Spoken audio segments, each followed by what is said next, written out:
வணக்கங்க. நான் ரதியா சமையலேருந்து சாந்தி பேசுகிறேன். இந்த வருஷம் தீபாவளிக்கு ரொம்ப சிம்பிளாக ரவா லட்டு தான் செய்ய போகிறேன். ரொம்ப ஈஸியாக எப்படி செய்யலாம்னு நான் செஞ்சு காமிக்கிறேன். அதுக்கு வந்து ஒரு மெஷரிங் கப் இருக்குது பாருங்கள். அதில் வந்து நான் வந்து 3 கப்பு வெள்ளை ரவை எடுத்திருக்கேன். அப்புறம் இதுக்கு வந்து சர்க்கரை வந்து 2 கப்புங்க. அது நல்லா கொஞ்சம் பெருசாக இருக்குது. நம்ம வந்து நல்லா தூள் பண்ணிக்கலாம். அப்புறம் முந்திரி, அதுக்கு திராட்சை எடுத்து வச்சுருக்கலாம். ஒரு மிக்ஸி ஜார் எடுத்துருக்கேங்க. அதில் இந்த வந்து சுகரை வந்து நம்ம நல்லா பொடி பண்ணிக்கலாங்க. நம்ம அந்த மாதிரி நைஸாக பொடிச்சு வச்சுக்கலாங்க. இது ஒரு பக்கம் இருக்கட்டும். ஒரு பேன் அடுப்பில் வச்சுருக்கேங்க. முந்திரி திராட்சை வறுத்துக்கலாம். இதுக்கு நல்லா ஒரு டேபிள் ஸ்பூனு நெய் ஊற்றிருக்கேன். இது முந்திரி வந்து இதில் சேர்த்து பொரிச்சுக்கலாங்க. கொஞ்சம் அப்படியே செவக்க வறுத்துக்கலாம்.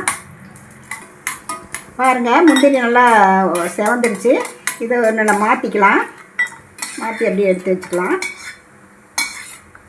அப்புறம் திராட்சைங்க, இதே நல்லா கொஞ்சம் நல்லா பஃப்னு எந்திரிச்சு வர மாதிரி பாருங்கள். நல்லா அந்த மாதிரி பஃப்னு உப்பி வர வரைக்கும் வறுத்துக்கலாம். வறுத்துட்டு ஆஃப் பண்ணிடலாம். ஒரு வடைச்சட்டி அடுப்பில் வச்சுருக்கேங்க.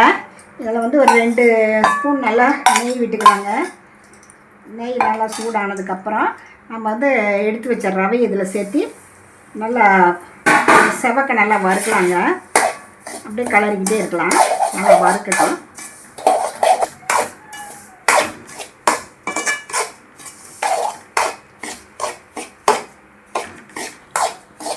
பாருங்கள், இந்த அளவுக்கு வறுபட்டால் போதும். இது நம்ம ஸ்டவ் ஆஃப் பண்ணிவிட்டு இறக்கி வச்சிடலாம். இது கூட நம்ம இந்த வறுத்து வச்ச முந்திரி திராட்சையை சேர்த்துக்கலாங்க. அப்புறம் நெய் மறுபடியும் ஒரு 2 ஸ்பூன் அதை இதோடு சேர்த்துக்கலாம். அப்புறம் ஏலக்காய் பொடி அதை இதோடு சேர்த்துக்கலாங்க. அதுக்கு நம்ம பொடிச்சு வச்ச சர்க்கரை இதில் சேர்த்து நல்லா கலந்து விட்டுடலாங்க.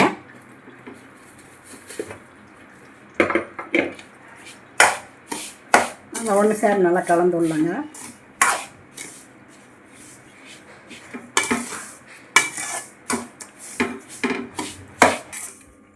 பாருங்கள், எல்லாம் ஒன்றா கலந்துட்டேன். பால் வந்து ஒரு 1/2 கப்பு சூடு பண்ணி வச்சுருக்கேன். அதை வந்து நான் கொஞ்சமாக ஊற்றி அப்படியே கலரிக்கலாங்க.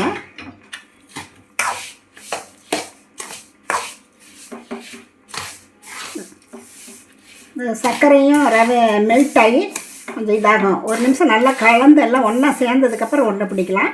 பால் பத்துலினா ஊற்றிக்கலாம். இல்லைன்னா சர்க்கரை உருகிறதுனால ரொம்ப குழக்குலான்னு போயிடும். அதனால் கொஞ்சம் கொஞ்சமாக பால் ஊற்றி 1/2 கப்பு எடுத்து வச்சுருக்கோம். எவ்வளோ தேவைப்படுது நம்ம அதை ஊற்றிக்கலாம். பாருங்கள், நல்லா லட்டாக உருட்டிக்கலாம்.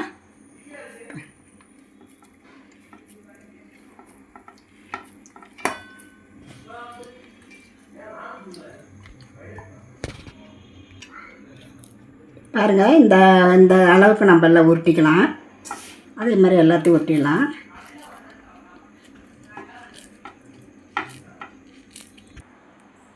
பாருங்கள், எல்லா லட்டையும் உருட்டிட்டேன். பார்க்கவே எவ்வளோ இதாக இருக்குது. இது வந்து ரொம்ப நெய், முந்திரி, திராட்சை எல்லாம் போட்டிருக்கனால ரொம்ப டேஸ்ட்டாகவும் இருக்கும். நம்ம வந்து கடையில் வாங்கி சாப்பிட்றதுக்கு நம்ம வீட்லேயே அந்த மாதிரி ட்ரை பண்ணலாம். நான் செஞ்சது உங்களுக்கு பிடிச்சிருந்தார் அதே சமையலுக்கு சப்ஸ்கிரைப் பண்ணுங்கள், லைக் பண்ணுங்கள், ஷேர் பண்ணுங்கள். அடுத்த வீடியோவில் வேறு ரெசிபியோடு சந்திக்கிறேன். வணக்கம்.